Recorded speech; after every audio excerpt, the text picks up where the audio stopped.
అమ్మా నిన్న ఒక విషయం అడగాల. చెప్పు. నీకు పీరియడ్స్ ఉన్నాయి, గుడికి వచ్చినావు, మరి ఏం కాదా? అంటే పీరియడ్స్ ఉంటే గుడికి రావద్దా? ఏమో రావద్దంటుంటారు కదా, చాలా మంది చెప్తుంటారు. నువ్వు 4 years నుంచి నన్ను చూస్తున్నావు అదే కదా. అందుకోసంకే నాకు ఈ డౌట్ వచ్చి ఇప్పుడు ఆ క్వశ్చన్ కూడా అడుగుతుంది కూడా దానికోసమే. నువ్వు లాస్ట్ 4 years నుంచి చూస్తున్నావు ఇక్కడ నిన్ను.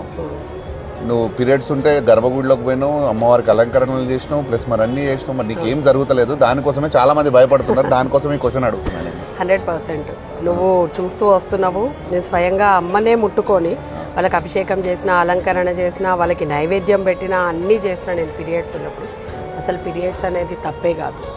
మన పూర్వీకులకి తెలియక, అంటే మన పెద్దవాళ్ళకి, పూర్వీకులు అంటే వాళ్ళని తప్పగా చెప్పొద్దు నేను, ఎందుకంటే వాళ్ళు దీన్ని ఒక కారణానికే పెట్టిండ్రు. పీరియడ్స్ ఉన్నప్పుడు ఒక అమ్మాయి గుడి దగ్గరికి వెళ్ళొద్దు, ఏదన్నా అంటే శుభకార్యాలు జరుగుతున్నప్పుడు పబ్లిక్ ప్లేసెస్కి వెళ్ళొద్దు అని పెట్టడానికి కారణం ఏంటంటే మన ఓల్డెన్ డేస్లో మన దగ్గర